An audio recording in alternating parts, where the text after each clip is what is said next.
প্রাথমিক বৃত্তি পরীক্ষার গণিতের ভয় তোমরা করবে যাই।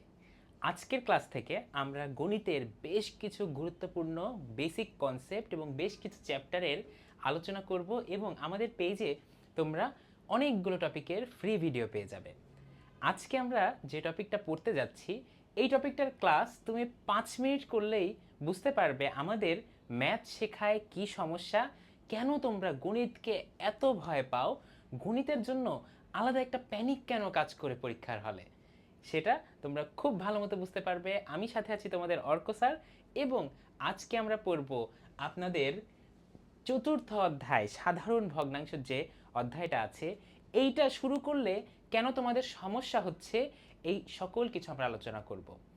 আর সাথে থাকবে আরও কিছু আলোচনা আমাদের বেসিক মিশ্র ভগ্নাংশ, অপ্রকৃত ভগ্নাংশ, রূপান্তর, তারপরে সমতুল ভগ্নাংশ, এগুলো আমরা আজকে আলোচনা করব। কিন্তু এত কিছু শেখার আগে তোমাদের কিন্তু জানতে হবে ভগ্নাংশ জিনিসটা কি। তোমরা ক্লাস 4-এ অনেক কিছু শিখে এসেছো এবং এখানে দেখো বলা আছে যে চতুর্থ শ্রেণীতে আমরা প্রকৃত, অপ্রকৃত এবং মিশ্র ভগ্নাংশ সম্পর্কে জেনেছি এবং তোমরা এটা জানো বা শিখে গেছো, এই হিসেবেই এই চ্যাপ্টারটা শুরু করা হয়েছে।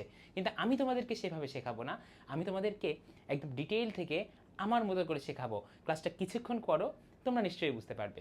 প্রথম কথা, ভগ্নাংশ জিনিসটা কি। ঠিক আছে, ভগ্নাংশ এই কথাটা যদি ভাঙো তাহলে হয় ভাগের অংশ, তাই তো।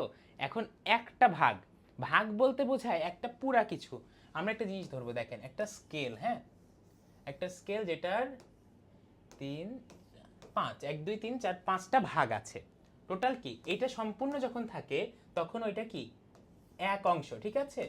এটাকে আমরা এক ভাগ হিসেবে কাউন্ট করলাম। এখন এক ভাগ মানে কি সম্পূর্ণ, এটা মনে রাখতে হবে, ঠিক আছে। এক ভাগ মানে হলো আপনার সম্পূর্ণ অংশ। এখন আমি যখন এক ভাগ না বলে আমি বলবো, ধরেন সেম স্কেলটাই আমরা নিলাম, হ্যাঁ, কিন্তু আমি এটার 3টা ভাগ নিয়ে কথা বলতেছি, 2টা ভাগ এবং 3টা ভাগ। এইটাকে আমরা কিভাবে বলবো? এইটাকে আমরা বলবো 3/5 অংশ, ঠিক আছে। দেখেন একটু খেয়াল করেন, টোটাল অংশ আছে কয়টা? 5টা। এই 5টার মধ্যে 3টা অংশকে আমরা রিপ্রেজেন্ট করছি বা বলার চেষ্টা করছি, সো এখানে হবে 3/5 বা 3/5 আমরা বলি, যেটা 5 ভাগের 3 ভাগ।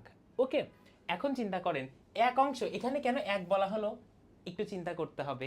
কারণ এইটা সবগুলো, ঠিক আছে, এটা 5/5 মানে 5 ভাগের 5 ভাগকেই বলতেছি।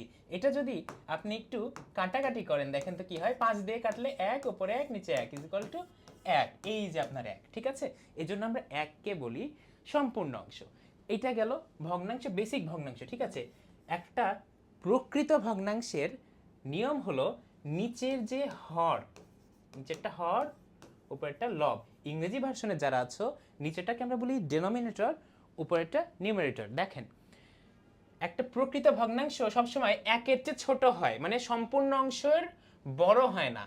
এটা কি, এই যে 3 ভাগ, হ্যাঁ, এটা কিন্তু পুরা অংশের কম, তাই না, লেস দেন। সো এইটাই প্রকৃত ভগ্নাংশের আপনার নমুনা বা এক্সাম্পল। আমরা যদি এখন তাহলে বলি অপ্রকৃত ভগ্নাংশটা কি, ধরেন আমি এরকম আরো এরকম আমাদের একটা স্কেল আছে, এখানে একটা স্কেল, এখানে একটা স্কেল এবং এই জায়গাটা থাকবে হাফ স্কেল, ঠিক আছে। এই জায়গায় 1টা 2টা এবং অর্ধেক, বাকিটা আমরা একটু মুছে দিব। দেখেন এখানে একটা স্কেল আছে, এখানে একটা স্কেল আছে, এখানে হাফ আছে, হ্যাঁ। তাহলে একটু চিন্তা করতে হবে, আমরা কিন্তু এখন মিশ্র ভগ্নাংশের আলোচনায় চলে এসেছি। এভাবে কিন্তু কোথাও শেখানো হয় না, কিন্তু আমরা আজকে শিখব। আমরা ম্যাথ অলিম্পিয়াডের বেসিকের কনসেপ্টে কারিকুলামের ম্যাথগুলো শিখব। এখানে দেখেন দুইটা কিন্তু গোটা স্কেল আছে, ঠিক আছে, 1 নাম্বার 2 নাম্বার। এই 1 আর 1 যোগ করলে কত হয়? যোগ করলে হয় 2, তাই তো। আর এখানে হাফ আছে, আর এই হাফটা যদি আমরা এখানে আনি তাহলে 2 সমস্ত 1/2 যেটা হলো, এইটা হলো আপনার মিশ্র ভগ্নাংশ। মনে রাখবেন মিশ্র ভগ্নাংশ সবসময় একের চেয়ে মানে কি, এক মানে পুরাটা, একের চেয়ে বেশি।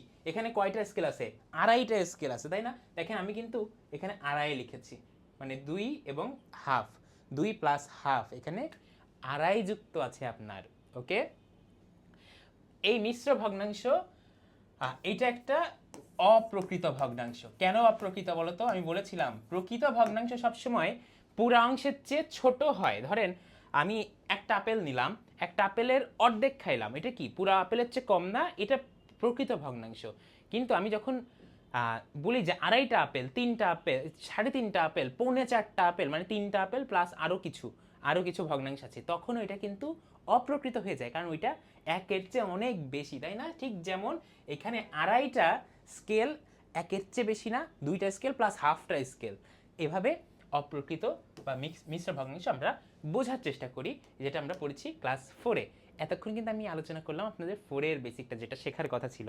আপনি যদি ক্লাস 4-এ এভাবে শিখে না থাকেন বেসিক বুঝে বুঝে, তাহলে কিন্তু তোমার এই অসুবিধাটা হবে।